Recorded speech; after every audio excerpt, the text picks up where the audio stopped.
Essay number 39. 12 signs the only problem with your life is that you think about it more than you live it. You're doing it right now. While watching this video, you're probably thinking about your life rather than living it. You're analyzing whether these signs apply to you rather than taking action on what you already know you need to do. You're collecting more information about your problems instead of solving them. This is the trap. This is the cycle. This is why you feel stuck despite having all the answers. Because anxiety isn't born from not knowing what to do. It's born from not doing what you know. We were designed to actualize our potential, not just analyze it. But somewhere along the way, we confused thinking about life with actually living it. We turned introspection into procrastination. We made reflection more important than action. And now we're stuck in our heads, running simulations of lives we're not actually living. So let's talk about the signs that you're thinking about your life more than you're living it. Because recognizing these patterns is the first step to breaking them, but only if recognition leads to action, not more analysis. First sign, your goals are perfect outcomes, not perfect actions. When you imagine your ideal life, you picture the end result. The success, the recognition, the transformation. You see yourself at the finish line, not running the race. You're in love with the idea of being a writer, but not with the act of writing. You want to be fit, but you don't want to work out. You dream about how you'll be seen rather than what you'll actually be doing. This is fantasy, not planning. Real goals are about actions, not outcomes. They're about what you'll do today, not what you'll have someday. But actions are hard and outcomes are easy to imagine, so you stay in your head where everything works out perfectly. Second sign, you're a maladaptive daydreamer. You create elaborate fantasies that replace real experience. You imagine conversations that will never happen. You create scenarios where you're different, better, living a completely different life. Often while listening to music, while walking, while doing anything repetitive that lets your mind wander. These aren't just daydreams, they're escape routes. Instead of dealing with the discomfort of your actual life, you create an alternate reality where everything is perfect. You get high on the fantasy, then crash back into reality, then need another hit. It's addiction without substance, escapism without going anywhere. Your purpose in life is abstract. You know you want to help people, or make a difference, or create something meaningful. But you have no idea how to actually do these things. You don't look for ways to embody these purposes in your current life, with the people around you, in the situations you're already in. Purpose without action is just a nice idea. If you can't live your purpose in small ways today, you won't suddenly be able to live it when conditions are perfect. But it's easier to dream about someday helping millions than to actually help the one person in front of you right now. Here's a painful one. The solution to most of your problems would be a small, simple change, but you absolutely refuse to make it. You know exactly what you need to do. Exercise. Have the conversation. Set the boundary. Make the call. Delete the app. But instead of doing it, you analyze why you're not doing it. You think about the problem instead of solving it. This is overthinking as deflection. You convince yourself that understanding the problem more deeply will somehow make the solution easier. But you already understand enough. You're just using analysis as an excuse to avoid action. You're always busy but never productive. Your to-do list never ends. Hours disappear and you can't account for them. You're constantly stressed, always in the middle of something, but nothing ever seems to get completed. You're mistaking mental activity for actual activity. You're so busy thinking about what you need to do that you never actually do it. You resist what you want most. Instead of moving toward your desires step by step, you've convinced yourself it's impossible. You're not worthy. It's too hard. If you got it, you'd just lose it, so better not to try. You'd rather live in the safety of wanting than risk the vulnerability of having. This is fear dressed up as wisdom. You think you're protecting yourself, but you're just guaranteeing you'll never get what you want. You're so busy thinking about why you can't have something that you never try to get it. You only bond with people over what you hate. Your conversations are about what's wrong, with work, with people, with the world. This means either you're not doing enough to have something interesting to talk about, or you're so insecure that you need to judge others to feel superior. Bonding over negativity is easy. It requires no vulnerability, no growth, no risk.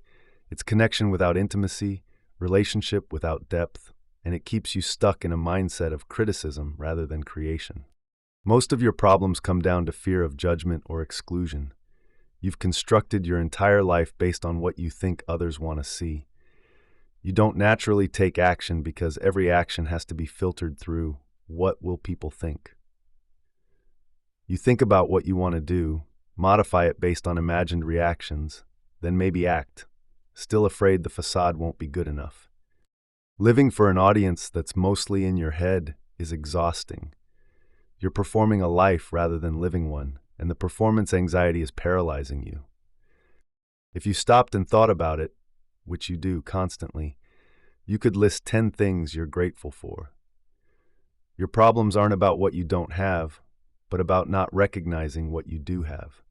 But gratitude requires presence, and you're too busy thinking about what's missing to notice what's here.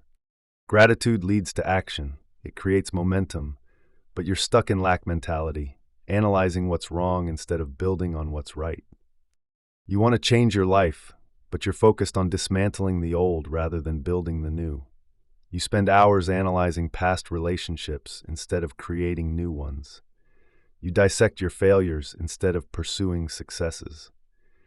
You're trying to think your way out of the past instead of acting your way into the future. Complexity is a product of insecurity. The more you analyze something, the more complicated it becomes. But the truth is usually simple. You just don't want to accept it because accepting it would mean you have to do something about it. You look for quick solutions instead of restructuring the questions. When something doesn't work, you obsess over why it failed instead of trying something different. You keep yourself stuck between knowing what doesn't work and being unwilling to discover what might. This is analysis paralysis at its finest. You'd rather understand failure than risk another attempt. You'd rather be right about why something won't work than be surprised by something that might. Finally, you're always imagining what you want to do but never doing it.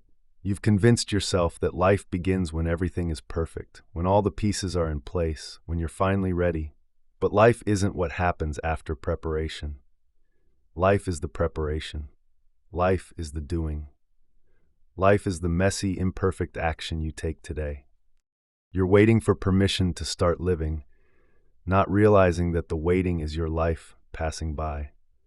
Every moment you spend thinking about what you'll do is a moment you're not doing it. Here's what all these signs point to. You've confused thinking about life with living it. You've made analysis more important than experience. You've prioritized understanding over doing, and now you're stuck in your head, running endless simulations of a life you're not actually living. Binge thinking is just another form of binging. Instead of food or TV or substances, you're binging on thoughts. And like any binge, it feels productive in the moment, but leaves you empty and further from your goals. The solution isn't to stop thinking entirely. It's to recognize when thinking has become a substitute for living. It's to notice when analysis has become avoidance. It's to catch yourself in the act of mental masturbation and choose action instead. Because here's the truth. You already know what you need to do. You don't need more information. You don't need to understand yourself better. You don't need to analyze your patterns more deeply. You need to act, even imperfectly, even without full understanding, even while afraid. Action creates clarity in a way thinking never can. Doing teaches you things that analyzing never will. Living your life, even badly, is better than thinking about it perfectly. Your brain was designed to support your life, not replace it. Thinking is supposed to facilitate action, not prevent it. Analysis is supposed to improve experience, not substitute for it. So here's my challenge. Stop watching videos about how to live and go live. Stop reading about what you should do and go do something. Stop thinking about your problems and take one small action towards solving them. Because the only real problem with your life is that it's happening in your head instead of in the world. And and the only solution is to get out of your head and into your life. Your life is not a problem to be solved. It's not a puzzle to be figured out. It's not a code to be cracked. It's an experience to be lived, and you can't live it from inside your head. The thinking can wait, the analysis can pause, the understanding can come later. Right now, your life needs you to show up for it. Not perfectly, not with complete understanding, just presently, actively, willing to make mistakes and learn from doing rather than thinking. Your life is waiting for you to live it. The question is, will you keep thinking about it, or will you finally start doing it? The choice is yours, but choose quickly, because while you're thinking about choosing, life is happening without you.